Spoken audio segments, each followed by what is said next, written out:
Nelson Velázquez showed some big-time power last year, but is it sustainable? We're going to talk about it next on Locked On Royals. You are Locked On Royals, your daily Kansas City Royals podcast. Part of the Locked On Podcast Network, your team every day.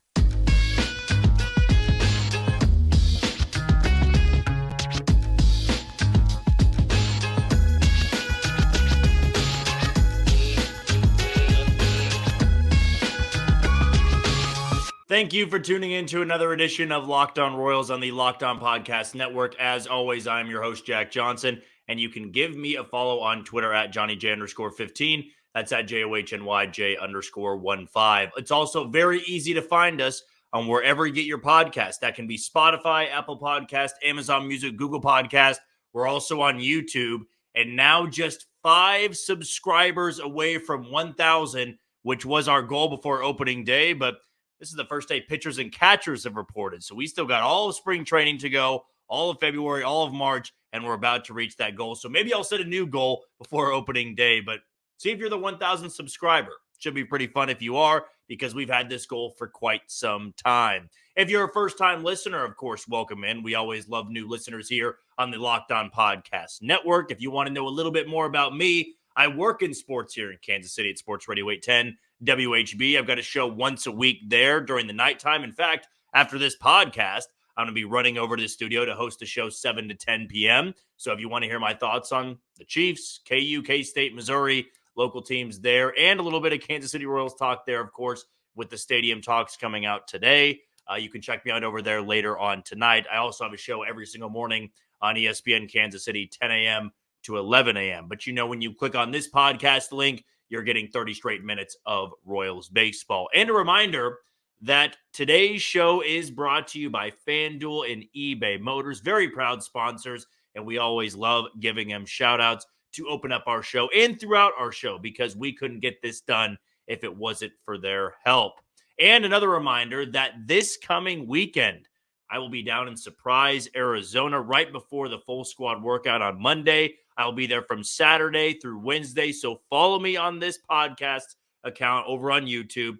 Follow me on Twitter or X, and I'll be sure to give you the best possible hard-hitting content over those 4 to 5 days or so. Should be a lot of fun. Excited for the weather and excited to see the Kansas City Royals back in action. Yes, I know it's just playing catch, seeing some drills, seeing batting practice, but baseball is right around the corner, and that should make everybody excited. Now the Super Bowl is over. There's college basketball in this little gap, but we know we are just weeks away from the start of Major League Baseball. And if you're a baseball fan, which I'm sure the majority of the listeners here are baseball fans, you're pretty stoked about that.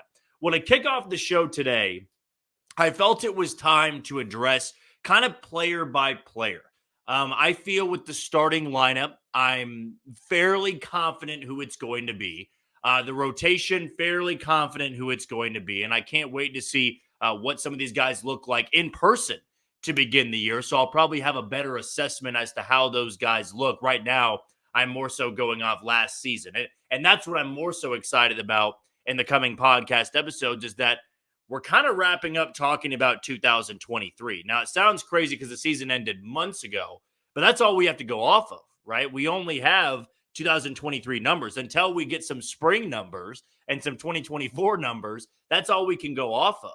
But I kind of stumbled across today some interesting totals on Nelson Velázquez. Now, I'm going to be completely candid that he is somebody that I'm not putting all my chips in just yet, because I believe surges like he had are certainly not sustainable.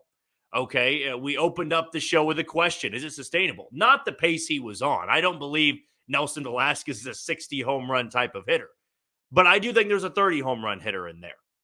And I remember I was asked about this very early on in the acquisition of Velázquez. And I actually had the double take when the Royals got Velázquez, because I remember him and his big time grand slam earlier in the year against, I think it was Washington maybe, or it was Pittsburgh. Can't really remember. Sorry about that. But it was when he was on the Cubs. And Wrigley Field was sold out. It was Sunday Night Baseball, and he just rocked a grand slam to left center field. And I was like, this guy has some legitimate pop. And then when the Royals acquired him for Jose Cuas, who had been just disastrous in the last couple weeks, I thought that's a good gamble. A 24-year-old that's got immense power. I just never thought it would translate into what we saw. What you always want to look for, though, in players like this, and why I believe the Royals saw 30 games from him and said, he's our opening day starter. Think about that. Designated hitter is a very complicated role. You have to hit to be valuable. You don't have defense to fall back on. It's like with Kyle Isbell and Michael Massey, two guys that have not hit well enough offensively, but their defense is so damn good that you're willing to keep them in the lineup. If Velázquez can't hit, he won't play. Okay, that's kind of the problem with being a DH and why a lot of DHs like to play the field, because if they're struggling, there's something to fall back on. But this is a guy who's never played every day at the big league level. He's not really played in true, meaningful late game seasons, if that makes sense. I'm more so meaning, playoff races deep into September. He hasn't gotten there yet. In fact, the majority of the Royals have not gotten there yet. But what the Royals saw and took a chance on is some of those advanced numbers. And that's what I've loved so much about this front office and their player development and finding these guys. I mean, the fact that you've got Cole Reagans and Nelson Velázquez, who you flip for 2 bullpen arms, it almost makes you rip your hair out that the Royals had a chance to trade Barlow earlier in his prime. And you just wish that it would have happened with this front office, with some of these new minds and finding talent like that. I mean, Cole Reagans, by every preseason metric I've seen, is a top 30 pitcher. When was the last time you saw the Royals have a top 30 pitcher? He wasn't even on the team or in a rotation last year. With Velázquez, some of these numbers, it's a small sample size, but it's not nothing, right? So I'm going into FanGraphs and Baseball Savant, the stats that every common baseball fan goes to look up some advanced numbers. But I was kind of blown away where he ranked in some. There are 2 players that had a barrel percentage last year of 20 or more, 20% or more. There were 2 hitters, and that was Aaron Judge and Nelson Velázquez. Okay, so even with the small sample size, you're looking at a guy that barreled 20% of the balls he connected with. That, to me, sticks out. Another one that stuck out, if you like this stat or not, is isolated power, ISO, as you'll see it sometimes, ISO. It's not everything, but it's something. And so I knew Nelson Velázquez didn't really have the 162 game sample size. He didn't play a lot. Like, he only played in 53 games, I believe it was. But Nelson Velázquez was number 1 in baseball, minimum 100 plate appearances last year. So this is anybody that had at least 100 plate appearances, had the highest ISO, the most raw power of anybody in the league. That includes Judge, that includes Ohtani, Jorge Soler, Matt Olson. Now, let me backtrack. Those guys had more at-bats. Therefore, the ISO is going to drop a little bit. But what I also want to say is that streak that we saw was so ridiculous that even though it's not sustainable, it is worth mentioning. It is worth noting. He has legitimate and unreal power that can stay at that position. Okay, I remember I was asked way back, and Jorge Soler, coming from Chicago, being traded to Kansas City, the comparison was going to be made. Is Nelson Velázquez, Jorge Soler? You have 2 guys, they're Latin players, they've got a lot of power, they're big dudes, right? And Nelson Velázquez starts cranking balls 440 feet from home plate. Well, I kind of scoffed at it in the beginning because I'm like, there's no way Nelson Velázquez is Jorge Soler. Just because he's Latin and he came from Chicago in a trade with the Royals doesn't make him the same player. But I went back today and compared the numbers from Jorge Soler at age 24 to Nelson Velázquez at age 24. Now, here's the difference. Jorge Soler debuted at 22, so he was already getting reps in. He had played in the postseason, but his age 24 season was dominated by Nelson Velázquez's age 24 season. Velázquez had more home runs. Velázquez had a higher ISO, had a higher WRC plus. Now, across the board, I looked at it and said, should that impress me or make me pump the brakes a little bit? Right? Because Soler, who had more plate appearances, more games, more postseason experience, didn't have that fantastic of an age 24 season, but Velázquez did. Now, I'm not naive. I know there's now more of a book on Nelson Velázquez. They know how to throw to him a little bit more, where in the beginning it was, we don't know what this guy's got. Here's a slider over the middle plate. Here's a fastball to challenge you. And he crushed fastballs. Absolutely demolished them. And that's going to be the book on him. But all I'm saying is that numbers like that perk you up a little bit. And you go, maybe it's not as risky as we think.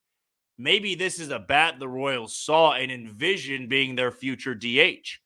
I mean, I think the bar right now for him is 20 home runs. You hit 20 home runs this year, the DH spot, WRC plus, just have it above league average.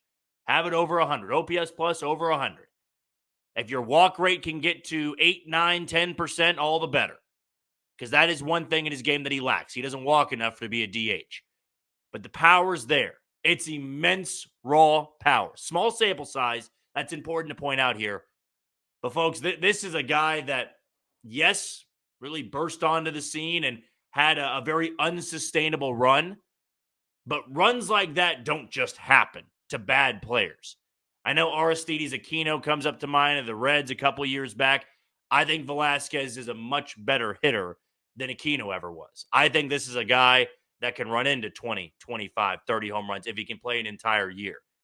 Got to improve the approach a little bit, but those are some advanced numbers on Nelson Velázquez, and which is why I think he can be one of those breakout players. Do I think he needs to start hot? Not really. Just don't bottom out.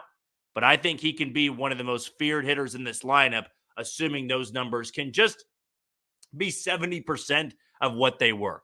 Really impressive stuff. Can't wait to see him this coming week. Okay, we're going to take our first break of the show. When we come back, I'm going to bring up a problem with this team. We've been very optimistic about the Royals this offseason, but I am going to point out one problem that I see and where it could go wrong for the Royals in 2024. That's next on Locked On Royals. You are tuned into Locked On Royals on the Locked On Podcast Network. I am your host, Jack Johnson. Be sure to give me a follow on Twitter or X at JohnnyJ_15. That's at JOHNYJ_15. Before we go any further, let's give a shout out to one of the title sponsors today in eBay Motors. Passion, drive, and patience. It's what brings home the winning trophy, and it's also what keeps your ride or die alive.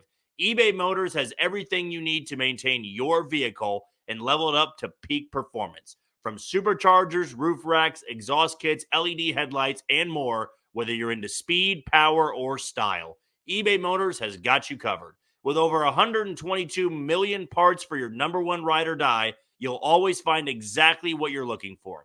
And with eBay Guaranteed Fit, your part is guaranteed to fit your ride every time or your money back. Because with eBay Motors, you're burning rubber, not cash. With all the parts you need at the prices you want, it's easy to turn your car into the MVP and bring home that win.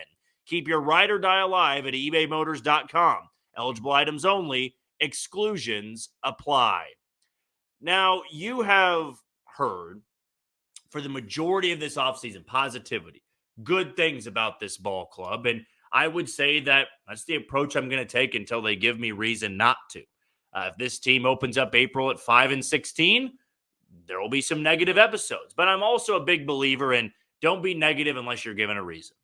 Okay, if they start losing, if things start going in the opposite direction, then okay, you can spread some negativity. But for those fans that want to say, oh, they didn't do enough, they're always going to disappoint me, they're going to lose 100 games, be my guest. I mean, I'm not going to tell you how to watch this team, how to enjoy this team. If anger, if negativity is the thing that is going to fuel you, I'll be negative from time to time, absolutely. But when given reason, the team's losing a lot, I'm going to be negative.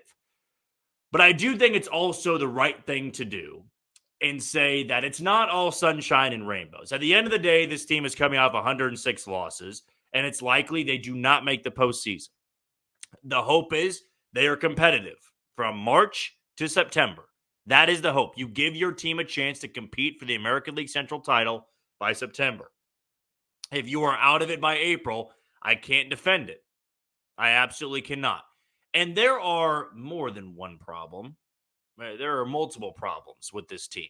I think at the end of the day, this is a team that is still banking on guys to prove they're everyday ball players. They need Kyle Isbell to prove he's an everyday ball player. MJ Melendez, Michael Massey.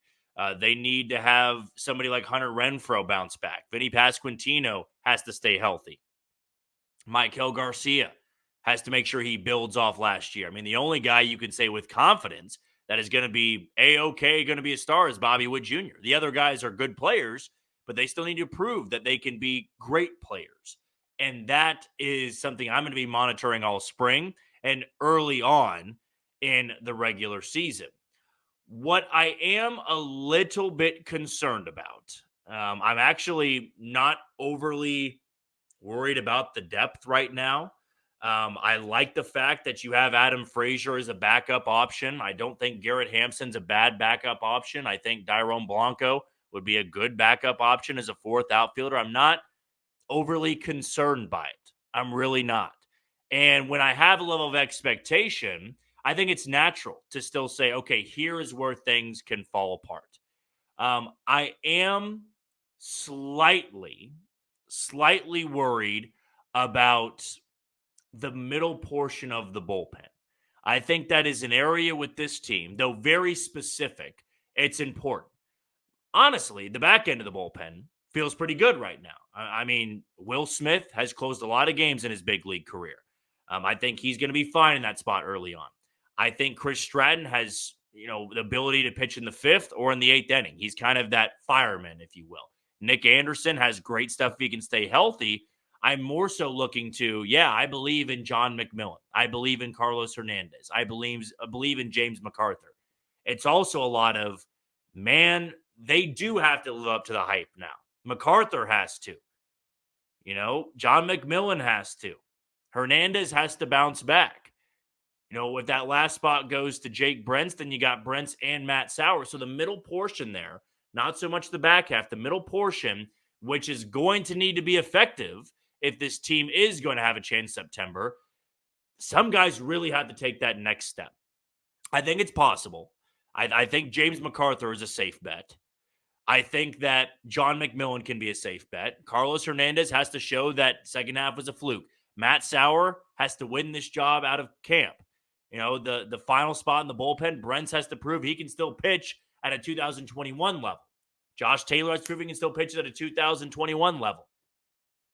Daniel Lynch has to prove he can still be a bullpen guy, or Anthony Veneziano, whatever lefty you want to pick there. Like they raise the floor of the bullpen.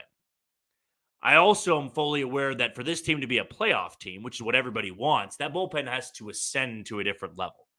They can't have the same version of a full course season that Carlos Hernandez gave you. They can't have John McMillan ending up on the injured list time and time again. And that kind of feeds into the problem here. If somebody goes down, like a Will Smith or a Chris Stratton or a Nick Anderson, there's not a lot of reinforcements down in the minor league level. Some minor league deal guys, Tyler Duffy might have a chance to break camp with the team. I think he has maybe a 50-50 shot right now. He could win that final spot for all I know. You have Sam Long, who was with Oakland, a left-handed pitcher there, pretty good curveball. You have somebody like Dan Altavilla, who at one point in time had really electric stuff for Seattle and San Diego. There just isn't that next guy waiting. Maybe a Will Klein, flamethrower, but he's still got to harness that fastball a little bit. My concern does still fall with the bullpen. As happy as I am that it is overhauled a bit, it feels better when you can identify a lot of bullpen options. If you go into spring and it's, 15 guys that are competing for 7 or 8 spots. Right now, I think there's about 10 guys competing for 8 spots. So it feels very set at the major league level. But with the bullpen, injuries happen. Injuries happen all the time. And that can make or break this team.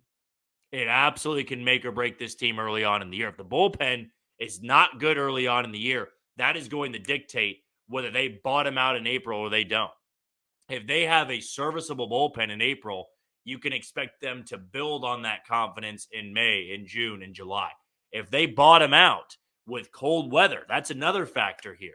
It's cold. The bullpen should be able to take advantage when you're throwing 97, 98, 99. You're busting fastballs in on the hands, breaking bats. That should play to your advantage. I just think that as optimistic I am about this bullpen, McMillan, Hernandez, MacArthur, Sauer, Brentz, Taylor, if they were to get the spot, Lynch, Veneziano, feel good there. I mean, I feel good about the other 3 free agents they brought in, or I guess Nick Anderson was a trade. I just am a little bit concerned. What if one of them doesn't live up to that hype? One of them does get hurt? Who can you turn to? Some of these guys that we're putting stock in, they have to show they are more than just big league relievers. They got to be above average big league relievers. It's clear the Royals believe they can be, but they got to show us at the end of the day. Okay, before we move on to our final segment, I want to give a shout out to Locked On Sports Today. It's here for you 24/7, covering the top sports stories of the day with the local experts of Locked On, plus our national shows covering every league. Find the Locked On Sports Today channel now on Amazon Fire. And if you're wondering about my opinions on the stadium talk, you can always follow me on Twitter at JohnnyJ_15. But we're also going to have a segment dedicated to that tomorrow. And since I didn't give you an episode yesterday, that was due to some internet problems. I apologize on my end. Also been very busy over the last 2 weeks and trying to gear up for Surprise. We are going to have a show on Saturday, actually before I get on my flight to head to Surprise. So not to worry, 5 episodes still coming your way on the Locked On Podcast Network. For our final segment, I'm going to go over Annie Rogers' opening day projection. And funny enough, it's the exact same one that I had. That's coming up on Locked On Royals. You are tuned into Locked On Royals on the Locked On Podcast Network. I'm your host, Jack Johnson. Be sure to give me a follow on Twitter at JohnnyJ_15. That's at JOHNYJ_15. Before we go any further, let's give a shout out to the other title sponsor today in FanDuel. Now get buckets with your first bet on FanDuel, America's #1 sportsbook. Because right now, new customers get $150 in bonus bets with any winning $5 bet. That's $150 if your team wins. Bet on all your favorite NBA players and teams with quick bets, live same-game parlays, exclusive props, and more. Just visit FanDuel.com/lockedon and shoot your shot. FanDuel, the official sportsbook partner of the NBA. And if you won some money over the Super Bowl, I know I did. I had about 5 prop bets that all cashed in. And I felt good about it because football with prop bets, a little bit of my niche. You've heard me say niche before, and getting better at sports betting, of course, if it's legal in your area. But if you are betting on the Super Bowl and you want to continue that trend, try out NBA a little bit. There are fun same-game parlays. There's fun prop bets. If you just want to bet on who will win, not get too complicated, that's fine too. Don't just throw money away. Have the right picks. Listen to the expert. And when we get to Major League Baseball season, I'll be trying to give you my best advice for sleeper picks and FanDuel. It's going to be a blast. So if you want some money, I'm sure you're running on the high of that. Try it out with some NBA games over at FanDuel. So after this podcast episode, go and create your account today. Well, Annie Rogers, beat reporter for MLB.com that covers the Kansas City Royals, does a fantastic job, has tons of great insight.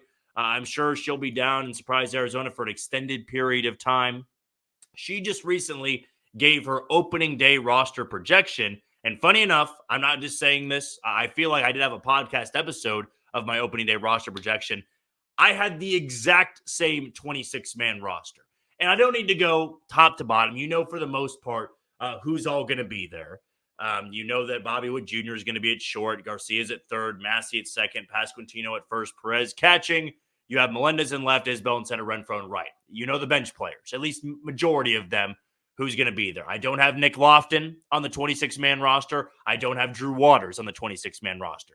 Neither does Annie Rogers. She has Dairon Blanco, which I think makes a lot of sense. And we've discussed this on the podcast episode before, that with your fourth outfielder, you don't want the highest upside guy, the what-if guy. You don't want that. Fourth outfielders are supposed to be your sure-handed guys. Hey, you know what they're going to give you. You're not going to be surprised by what they give you. It's why Jarrod Dyson was so effective in Kansas City as the fourth outfielder. He had speed. He was great defensively. Okay, would you rather have a guy that, he may only hit 250, he may only get on base 30% of the time, but let me tell you this, he's going to change games on the base path. He's going to be elite defensively. He's not that guy of, wow, he could be great as a 30 home run guy, a 25 home run guy. He's got all the tools, but he never puts it together. That's not going to happen when you play once or twice a week, if that. To me, Dairon Blanco is a safe bet. Okay, he's more of a game changer on the base path than Drew Waters is. Defensively, I think Waters has him beaten slightly, but not enough for him to win the job. And then at the plate, I think I roll with Blanco. I think there is a less of a chance for Blanco to really hurt you at the plate than Drew Waters does. I like Drew Waters. I think Drew Waters needs every day at bats in AAA to begin the year. I also believe Drew Waters can still be a starter on this team. Not from the get-go, at some point in the season. Remember, last year, he got sidelined by the oblique injury. That set him back. That is always going to set back players immensely. It's going to set him back more than you really think it does. And Dairon Blanco may go into spring and bomb.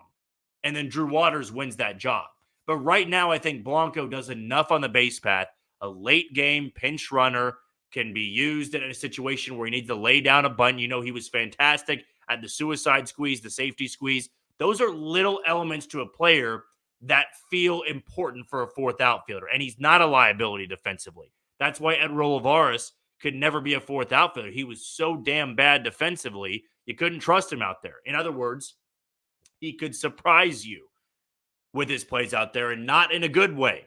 You don't want to be surprised with your fourth outfielder. You want to know what you're getting, because if he's only playing once a day, hey, you're hoping the guy that plays in front of him, the starter, they can surprise you in a good way. The fourth outfielder, just don't screw up, play good defense, find a way to change the game once over a 9-inning frame. Or a 9-inning game, I should say. So to me, I think Blanco's got the edge on Waters. I think the Royals look at it and say, who needs everyday bats in Omaha? 30-year-old Dairon Blanco or mid-20-year-old Drew Waters? I think it's pretty self-explanatory at that point. The other controversial, I guess you could say, pick, which it's not so much controversial, it's just what your opinion may be. Andy Rogers has Jake Brentz winning the final spot in the bullpen. And I firmly believe at this point, the bullpen has about 6 guys that are locked in, 6 or 7 guys. The one remaining spot is going to go to a lefty unless they are to sign somebody in free agency, which could happen in spring training. You can always see guys pick players up off waivers. You can see guys that are late free agent acquisitions. There are still tons of guys out there that are available. I've always believed, though, Jake Brentz getting a 2-year deal, still being on this roster, not being a 40-man roster casualty in the way that some other guys around the roster were, the Royals want him to win the job. That's why he was my pick. Okay, Jake Brentz hasn't pitched effectively in 2 years, 3 years now, actually. He was great in 2021, barely pitched in 22, didn't pitch at all in 23. Now he's got his chance. The Royals could have said, he's not healthy enough. He's also no spring chicken. He's not 23 or 24, but he's got upside. He's got a very hard fastball with a wipeout slider and a changeup you can pair with it. If you got the 21 version of Jake Brentz, which is slim coming off injury, but it's something to key in on in spring training. It absolutely is going to be one of my main storylines going into Surprise this weekend. If I get a chance to catch a bullpen from Jake Brentz, I want to see what he's running it up, how good it looks. Because injury concern is going to be a problem. But the Royals had every opportunity to say, not healthy enough. We're going to keep other guys over you. I mean, they DFA'd Max Castillo, who was much younger and had pitched more recently. They DFA'd Colin Snyder. They traded away Jackson Kowar. They let Jonathan Heasley go. There were guys they cleared over him. Same can be said about Josh Taylor. Now, Josh Taylor was effective in 21, didn't pitch in 22 really, and then in 2023 barely pitched for the Royals, but wasn't good. But he's a lefty with a power sinker. Brentz has a power fastball. I think it comes down to those two, or if you want to throw Daniel Lynch in there. I could also see the Royals saying, hey, Daniel Lynch is going to have a spot in the rotation eventually. We want him starting every 5th day. He can do that down in Omaha. That can be the better route there. And maybe you get a little bit of an upgrade in the bullpen because Daniel Lynch has never been a bullpen pitcher. So Annie Rogers agrees with what I had for the opening day roster. I know she probably didn't look at my opening day roster projection, but I agree with her is what I should say. I had no other changes. That is the exact group I had for the 26-man roster. And if you've got your projections, let us know in the YouTube comments below, or let me know on Twitter at JohnnyJ_15. But that is going to do it for another edition of Locked On Royals on the Locked On Podcast Network. I've been your host, Jack Johnson. Be sure to follow me on Twitter or X at JohnnyJ_15. Before we say goodbye, one last shout out to Locked On Sports Today. It's here for you 24/7, covering the top sports stories of the day with the local experts of Locked On, plus our national shows covering every league. Find the Locked On Sports Today channel now on Amazon Fire TV. Well, tomorrow we are going to give some more thoughts on the downtown stadium, and I'm going to break down another player that I think has some upside we're not talking about enough. But until then, you take it easy, Kansas City.